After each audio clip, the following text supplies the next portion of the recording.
Yep. Okay, I gotta put my 2 cents in here because I've been quiet for the past couple of minutes listening to you all, and at times I play devil's advocate when it comes to different things such as politics. Like, number one, going back to the debate between him, President Obama, and Republican candidate Mitt Romney, it looked like President Obama was about to fall asleep. I was like, somebody need to give this dude a 5-hour energy drink or something. Or maybe Michelle Obama put it on him that the night before. So I don't know. You think about the anniversary? That's because of it. That's probably what. So I'm thinking it's either one of the two, you know. But we was talking a little bit about this off the air on beatbreakradio.com, and the one thing I didn't quite agree with was the fact that, and this goes towards directed to you, Lydell, like when you said that if President Obama doesn't get into office, we're in trouble. Like, how are we in trouble? Because I feel like that's like saying if President Obama doesn't win the election again, or if he doesn't win second term, we pretty much might as well just give up. I'm not do you want to elaborate? I'm not saying give up, and you know that's my opinion. I'm not saying give up, but what I'm saying is if we get Romney, what are we gonna do? Like, that's if we get another 8 years of backtrack for the black community, for the world itself, because it's really not about, you know, us and our color, because it's bigger than us. You know what I'm saying? Like I said, I spoke about children. If you take school from kids, like, how can you educate them? That's dividing us. You got the wealthy and you got the poor. I don't, you know, I'm the head and not the tail. I don't even want to think about being poor. You know, and if what we have now is middle class, then, you know, I'm cool with that. Allow that to live, you know what I mean? Not throw it back 8 years and then have somebody else try to come and repair it. You know, that's all I'm saying. I think we're gonna be living like Mexicans.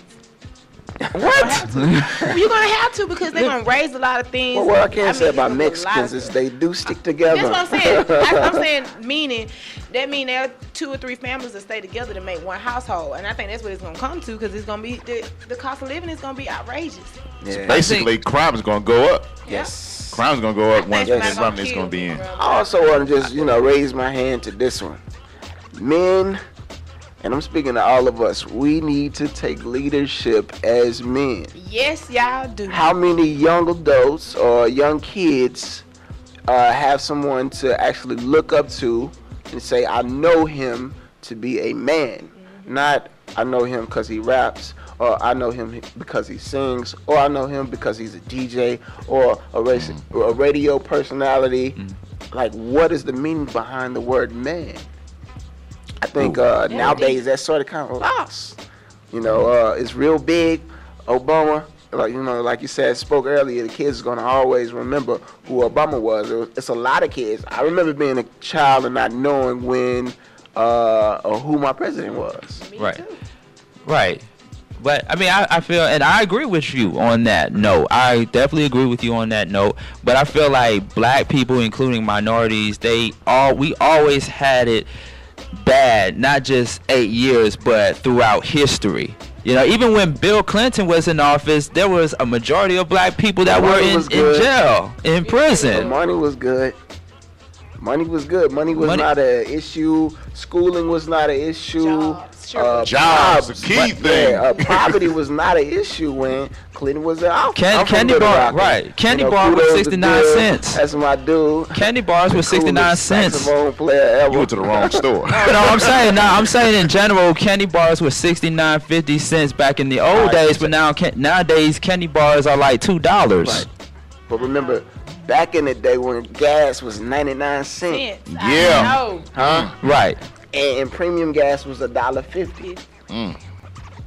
Now we spending what, $3-4 for premium. Like, that's a big difference. $5 for premium. I drive an Infiniti, so that's what I have to put in my car. Right. Premium. It's not cheap. You know what I mean? So who do we blame as far as the economic meltdown? Should we only just blame President Bush? And you know, I do agree that when President Bush was in office for 2 terms, yeah, he did F up a lot of stuff. Right. But I think it also goes back to the banking system. And that's one thing I didn't agree with what President Obama did when he first got elected into office, was he bailed out the banks. I feel like it's more than just the president, it's more than just the previous president or the government. Well, the government does play a role in some of the stuff that has happened throughout American history, but I also feel that it goes back to the banking system. You know what I mean? So, well, I got to say this real quick on this because I know we got to go to our next segment, Mr. Sean Garvey. But dealing with the banking system, because I'm not going to get into my personal about it, but I understand it. A lot of folks during that time when Bush was in office, he allowed a lot of people who could not afford things to get loans. Right. Okay. So when you allow folks to get loans that can't afford it, the banks are going to fail because they can't get that money back. They can't get their interest back. So what he's trying to do is, like, if you don't have a banking system for people who's trying to start off a business and whatnot, then where else the money going to come from? You can't just go to the government like, can you just give me the money? You know, there has to be a process, and the bank is the first part of the process for them to start any type of business or give out any type of loan for you to own property. Okay, so once you clear that up, that's the first step to get the money situated out for businesses to get started, people to get property. Then once you get that, then you get the money back from the government saying, oh, you're doing well, you're doing this. We'll give you a credit for what you have done so you can do other things in the future. That's what the banking system's supposed to do. That's why I don't mess with the banks. I boycott. I'm boycott. I'm serious. Another thing about the banks too, because I can kind of piggyback off of what you said, because I'm a real estate agent and I know the industry. Yes, people did buy houses they couldn't afford, but the second thing that happened is their job left. After they got the house, because I know I sold houses to couples that worked in the same industry, and that job left and went cross seas, so it left both of them jobless. Right. Then and you know, I was a loan officer as well, so on when you get a loan, they guarantee you that job guaranteed that we're going to be here through the duration of that loan that you're getting. So I think a lot of paper, it was more or less paper, and they were trading paper and it wasn't there. They were trading money that wasn't there, and then when it came back to it, it all failed. But when it came to the people actually buying houses they couldn't afford, yes, that's true. A lot of people did step out into an arena that they just couldn't, just because of what such and such had. You know, they're keeping up with the Joneses, but their jobs left. And I think that's where the banks became just straight bankrupt, because they became vulnerable. They became vulnerable of the situation because they had no one else paying back the money that they borrowed. They traded cheap labor going to Mexico for us going down. So it's kind of like a love-hate situation. We love you, but we hate you because of a situation that we got to send the jobs across seas because we're trying to outsource and get cheaper labor. But at the same time, you took that job away from the person that guaranteed this loan that you just got at this bank. Right. So it's kind of... Everything is built on capitalism. It is. Everything is built on capitalism, even when it comes to elections, campaigns. You know, we want to talk about how effed up the economy is, but billions and billions of dollars are being invested into campaigns, fundraisers for both parties, Democrat and Republican. Right. Social? That's very true. Very I'm just saying. Okay, so we only got about a few more minutes left right here on the Beat Break Radio Show, and since we have just touched on politics regarding the recent debate between Republican candidate Mitt Romney and President Obama, it's time now to get into the Why in the Hell segment. And I got a Why in the Hell segment, and it goes back to the debate, which Republican candidate Mitt Romney said during the debate, and that was cutting off funding for PBS and Sesame Street. Why in the hell you want to take off Sesame Street? Why? Stop the madness. He's rich because he ain't worried about PBS. He didn't even look at PBS. But guess what? But I really thought think about all that BS about their job. You know what I mean? Yeah. Like he was being sarcastic. Like, yo, I'll take your job too. Because he done took a lot of jobs. Exactly. He said, hey, you know, I love Sesame Street. I love Big Bird. But if y'all don't line up, you know, I might wipe y'all out too. Wasn't that on PBS? The debate? Was it not on PBS? The person who was monitoring the debate was from PBS. Exactly. I know he was pissed. I know he was. See what I'm talking about? What we looking at coming in the office? You already talking about cussing out the judge. You just supposed to be saying you come in the judge, you're supposed to be providing, but you talking about cussing. And you know, a public affair program or a network or station like PBS, it doesn't even get a lot of funding from the government, from the research I've done, because PBS is membership supported. And it gets most of its money. I mean, it do get grants from the government too, but it also get money from membership supported from a membership supported community. You know, people that subscribe to PBS or watch PBS on a daily basis, and so it doesn't even get that much funding from the system. You know, so how you don't cut out Sesame Street. Don't cut please.